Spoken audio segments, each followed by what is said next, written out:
वर्तमान में महाराष्ट्र के 10 सबसे दबंग नेता। नंबर 10, मनोज जरांगे पाटिल जी।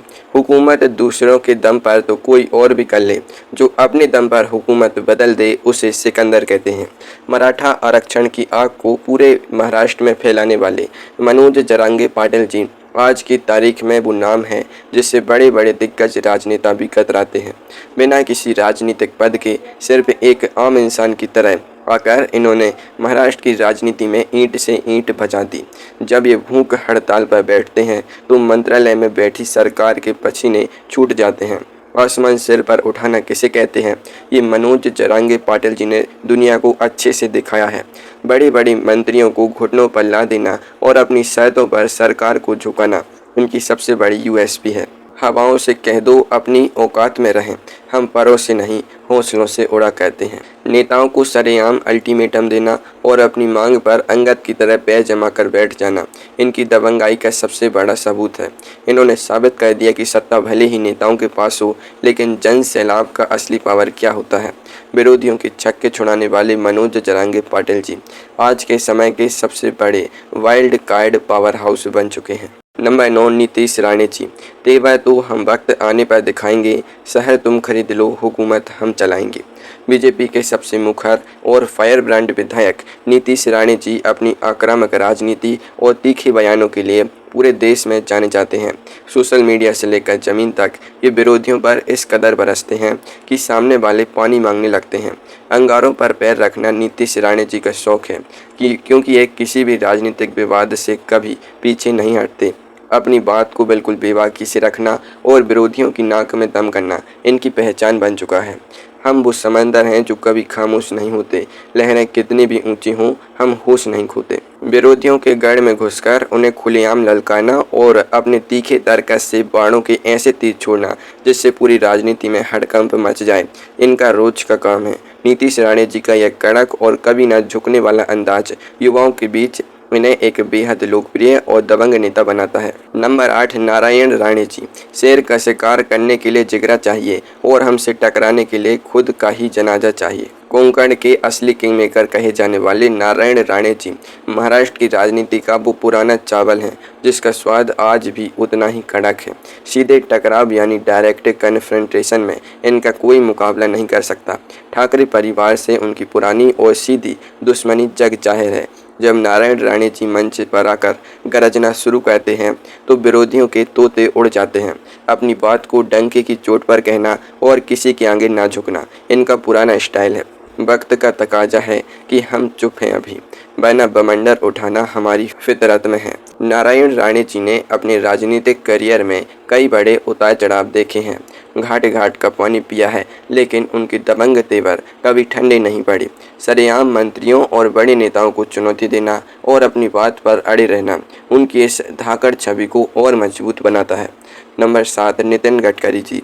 रास्ते खुद बनाते हैं जो चलते हैं अपनी धुन में, मंजिलें चूमती हैं कदम उनके जो डरते नहीं किसी से।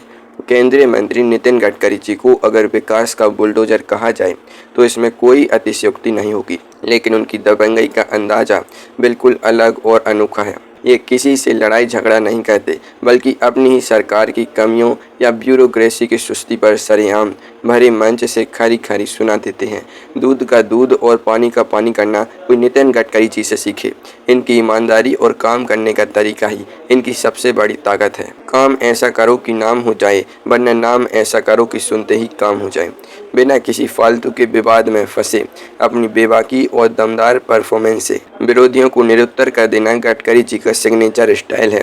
इनका काम बोलता है और जब ये बोलना शुरू करते हैं तो पूरी संसद शांत होकर सिर्फ इन्हें सुनती है। ये सच्चे मायने में एक परफॉर्मिंग दबंग नेता है। नंबर 6, अजीत पवार जी। हम अपनी शर्तों पर ज़िंदगी जीते हैं साहब, झुकना हमारी फितरत में नहीं और डराना किसी के बस की बात नहीं। अपनी कड़क प्रशासनिक शैली और गजब की साफ गोई के लिए मशहूर अजीत पवार जी यानी अजीत दादा का जलवा पूरे महाराष्ट्र की राजनीति में अलग ही नजर आता है। ये बिना किसी शुगर कोटिंग के सीधे मुंह पर सच बोलते हैं, जिससे सामने वाले के होश उड़ जाते हैं।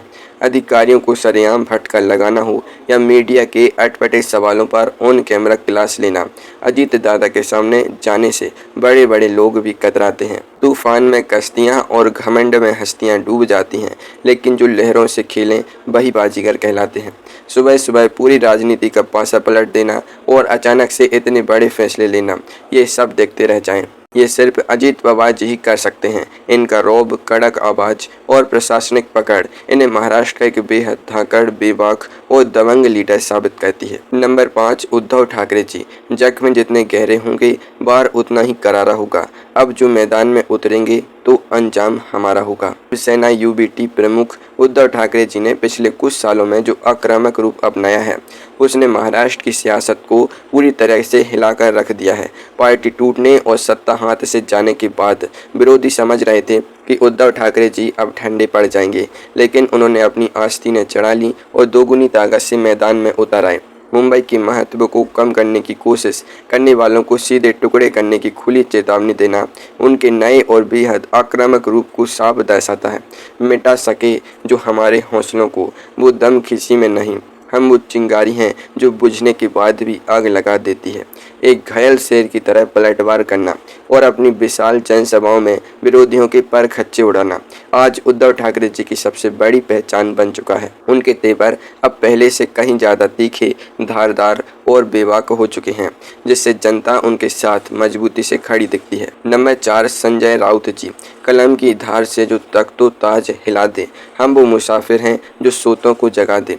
हर सुबह 9 बजे ठीक प्रेस कॉन्फ्रेंस में आकर बिना किसी खौफ के सत्ताधारियों पर तीखे और धारदार शब्दों के बाण चलाना संजय राउत जी का रोज का नियम बन चुका है। जेल की सलाखों के पीछे जाने के बाद भी इनके तेवरों में रत्ती भर भी कमी नहीं आई, बल्कि इनका हौसला और बुलंद हो गया। ये रोज ऐसे वन लाइनर्स और बयान देते हैं जो सीधे न्यूज़ चैनलों की हेडलाइंस और अखबारों के पहले पन्ने की सुर्खियां बन जाते हैं। लौट कर आए हैं तो तेवर वही होंगे, सामने कोई भी हो, फैसला ऑन द स्पॉट होंगे। संजय राउत जी की बेबाकी और बिना किसी परिणाम की परवाह किए अपनी बात को डंके की चोट पर रखने का अंदाज उन्हें इस पूरी लिस्ट में सबसे अलग और खास बनाता है। उनके शब्द विरोधियों के सीने पर सांप लौटने जैसा काम करते हैं और राजनीति का पारा हमेशा हाई रखते हैं। नंबर 3, राज ठाकरे जी। हमारा अंदाज ही कुछ ऐसा है कि लोग देखते रह जाते हैं। जब हम मंच पर आते हैं तो अच्छे अच्छे पानी मांग जाते हैं। महाराष्ट्र नवनिर्माण सेना के प्रमुख राज ठाकरे जी की दबंगाई का स्टाइल ही सबसे जुदा और किंग साइज है।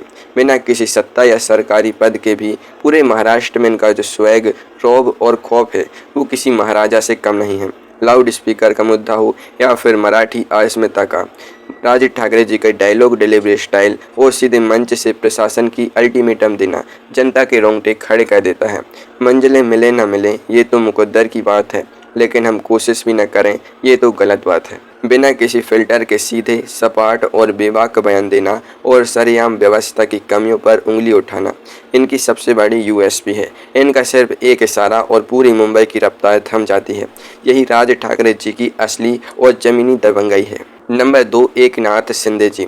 इतिहास गवाह है कि बगावत वही कहते हैं जिनके इरादों में दम होता है, वरना हुकूमत के आगे झुकने वाले तो हर मोड़ पर मिलते हैं।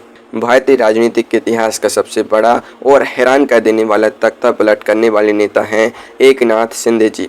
40 से ज़्यादा विधायकों को अपने साथ लेकर सीधे बगावत का झंडा बुलंद करना और चलती हुई सरकार को घुटनों पर ला देना कोई मामूली बात नहीं है। इसके लिए लोहे का जिगरा चाहिए होता है। इन्होंने पूरी दुनिया के सामने साबित कर दिया कि असली बाजीगर किसे कहते हैं। हम वो दरिया हैं जो अपना रास्ता खुद बनाते हैं। चट्टानें जितनी भी मजबूत हों, हम उन्हें चीर कर निकल जाते हैं। इनका एक जनसभा में खुलेआम यह कहना कि मुझे हल्के में मत लेना, मैंने तो पूरी सरकार ही बदल दी थी, उनकी दबंग और साहसी छवि पर बिल्कुल सटीक बैठता है। एक साधारण जमीनी कार्यकर्ता से उठकर राज्य के शीर्ष पदों तक का सफर तय करने वाले एकनाथ शिंदे जी का साहस वाकई काबिले तारीफ है। नंबर 1, देवेंद्र फडणवीस जी। शतरंज की चालों का हुनर हमसे सीखो साहब, हम वजीर को भी मात दे देते हैं बिना शोर किए।